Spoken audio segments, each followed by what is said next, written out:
A gente aprendeu a tratar a ansiedade como algo ruim e errado, mas não é bem assim. No final desse vídeo, eu tenho certeza que tu vai estar entendendo a tua ansiedade de um jeito muito diferente.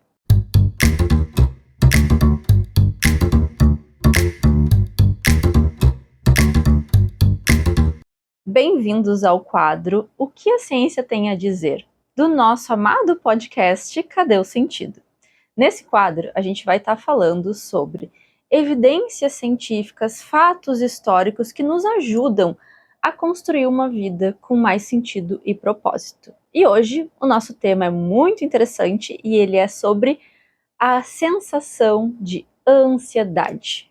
A ansiedade, na verdade, ela é uma resposta que ela pode ser dividida em duas partes. A parte da nossa resposta emocional, que tem a ver com como a gente se sente e também com os nossos pensamentos, então são aqueles pensamentos de antecipação e preocupação, e também uma parte fisiológica, que tem relação com as respostas que o nosso corpo tem, então a sudorese, o coração acelerado, aquela sensação estranha na boca do estômago, que muitas pessoas falam como ser tendo borboletas no estômago. Isso tudo são os aspectos da ansiedade relacionadas ao nosso corpo.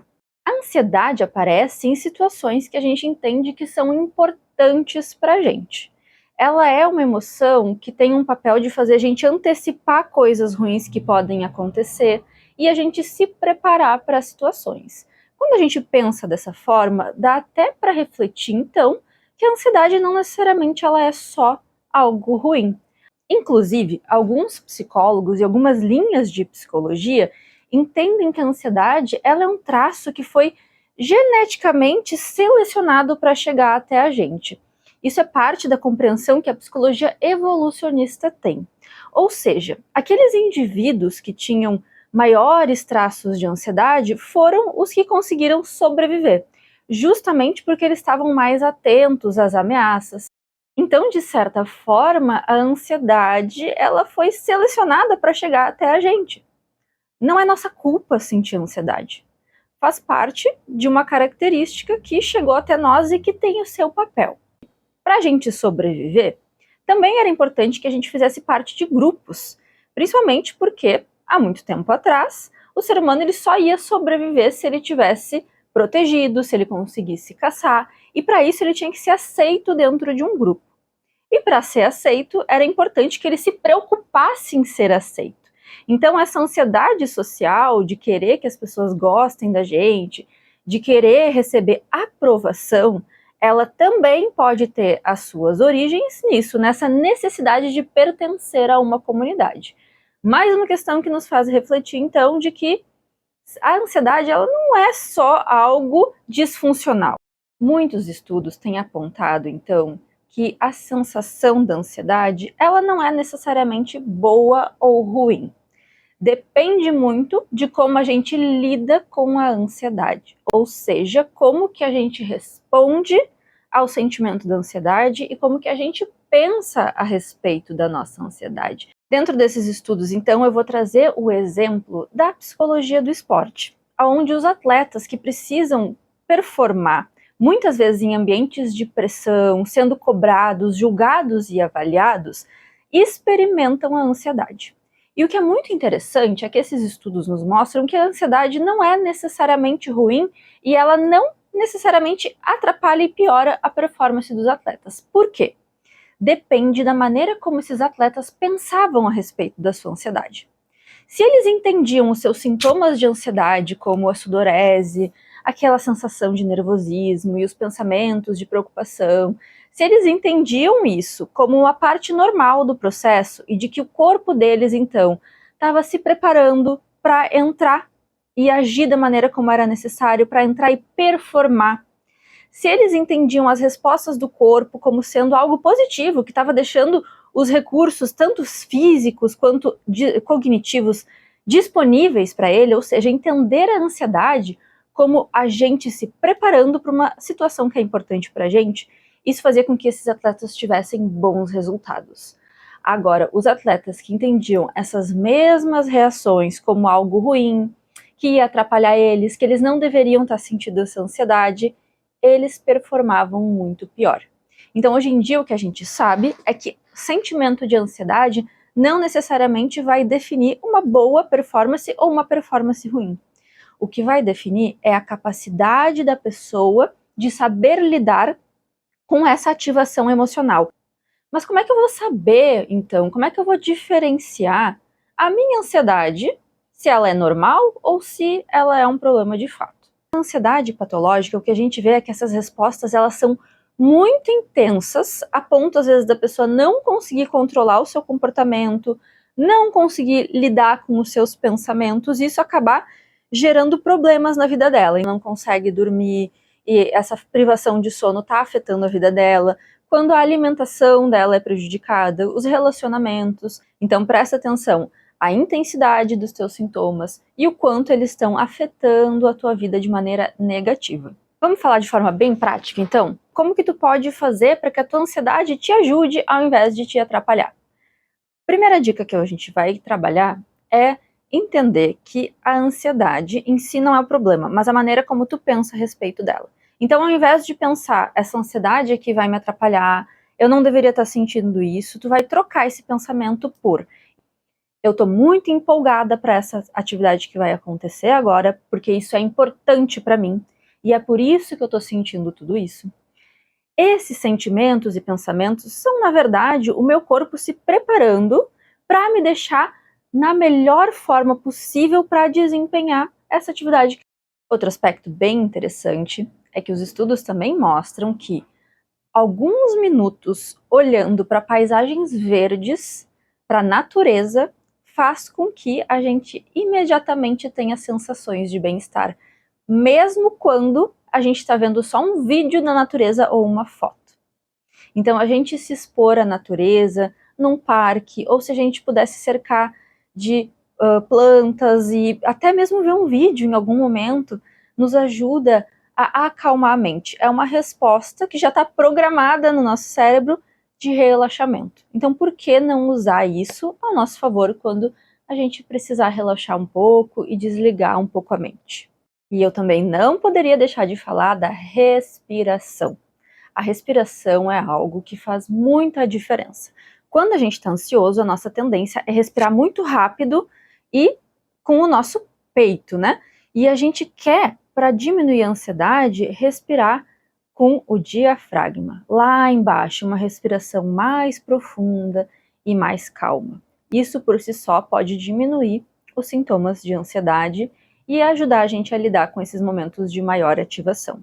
Também já está muito forte na literatura as evidências de que treinar uma atitude que a gente chama de atenção plena, que é estar focado num estímulo no momento presente, ou focado no nosso corpo enquanto a gente faz uma respiração consciente, sempre trazendo a nossa mente para o momento presente, muda inclusive os caminhos neurológicos, ou seja, muda o nosso cérebro.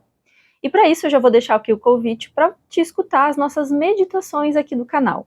Essas meditações guiadas são um jeito muito positivo e fácil e acessível para te começar a treinar esse foco no momento presente, que vai inclusive mudar a tua fisiologia. Outro ponto que tem relação com a maneira como a gente lida com os nossos pensamentos é a gente identificar se a gente está entrando de uma maneira repetitiva em perguntas sem resposta. Quando a gente fica se perguntando, mas e se tal coisa acontecer? E isso não estivesse sendo planejado por mim, mas e se? Esse pensamento e se é claramente uma armadilha da mente que te deixa preso num ciclo repetitivo de pensamentos que não tem fim. Esse tipo de atitude se chama de ruminação mental. Então a gente fica ali falando sobre o mesmo assunto e não resolve. Isso faz com que os nossos pensamentos fiquem mais ansiosos e a gente se sinta mal, porque não vê uma maneira de resolver aquela situação. Então, sempre que tu se pegar nesse tipo de ciclo, lembra que é um pensamento da ansiedade e tenta colocar o foco nas coisas que estão sob o teu controle. O que eu posso fazer a respeito disso? Mas também algo que eu sempre gosto de chamar atenção quando o assunto é ansiedade, é que muitas vezes a ansiedade tem a ver com a dificuldade de aceitar que as coisas não estão 100% no nosso controle. E isso é algo que eu sei que é muito difícil, mas que a gente precisa aprender a lidar na nossa vida, porque de fato não está tudo na nossa mão. Mas sempre traz a tua atenção para o fato de que tu é capaz de se cuidar, tá presente para ti mesmo e vai lidar com o que quer que seja que aconteça contigo da melhor forma. Tu vai buscar tua rede de apoio, tu vai criar uma rede de apoio, tu vai conseguir lidar, mesmo que tu não seja capaz de prever tudo o que vai acontecer contigo. E até mesmo se abrir mais para a experiência do momento. Então, ao invés da gente ficar tentando controlar tudo e ter todas as respostas, tentar trabalhar uma atitude de eu vou descobrir como que as coisas vão acontecer. Trazer até uma certa curiosidade pela vida. Deixa eu ver como que as coisas vão acontecer. E essa atitude, ela é uma questão de treino de entrega. Não é algo que a gente aprende a fazer de uma hora para outra, mas quanto mais a gente percebe que é uma atitude necessária para a nossa saúde mental, mais fácil vai ficando. Mas ela precisa de treino, precisa de repetição. Então, cuidado com aquelas perguntas sem resposta, elas são uma armadilha da tua ansiedade, querendo tentar te fazer resolver tudo, inclusive aquilo que tu não tem como resolver. Existe uma atividade que eu acho muito interessante, que é o círculo da ação. Quando tem uma situação te preocupando, desenha um círculo e dentro desse círculo escreve todas as coisas que estão ao teu alcance fazer a respeito. Então, por exemplo, se eu vou participar de uma competição, dentro desse círculo eu vou colocar que eu posso treinar bastante as coisas que estão me deixando nervosa, que eu posso repetir várias vezes mentalmente como que eu quero performar. Eu posso colocar dentro desse círculo que eu vou cuidar dos meus pensamentos para que eu tenha pensamentos positivos, como por exemplo, eu acredito que eu sou capaz, eu estou indo muito bem. Eu vou colocar dentro desse círculo a minha capacidade de me conectar com o meu processo de crescimento, porque uma coisa é a gente ficar pensando só nos resultados finais que vão acontecer. Então, o resultado final é ganhar ou perder uma competição. Mas eu posso colocar o foco nas habilidades que eu estou desenvolvendo durante os meus treinos. Então, que coisas que eu desenvolvi, até aspectos emocionais. Eu estou desenvolvendo coragem de ir lá e participar, coragem de errar, se for o caso. Eu estou desenvolvendo a minha autonomia de escolher o que eu estou fazendo a respeito da minha vida. Eu estou vivendo de acordo com os meus valores. Tudo isso são aspectos do processo que a gente vive quando a gente vai colocar uma ação em prática. Independente do sucesso ou do fracasso, do que tu tá fazendo na tua vida, seja no trabalho, um relacionamento. Então tu pode colocar que o objetivo é se abrir para o relacionamento, aprender a lidar com as tuas inseguranças nesse processo, e não tanto se o relacionamento vai dar certo, eu vou ficar com a pessoa para sempre, essas coisas eu não tenho resposta. Então dentro desse círculo, tu vai colocar tudo aquilo que está ao teu alcance de alguma maneira fazer. Fora desse círculo vão esses elementos que não estão ao teu alcance lidar.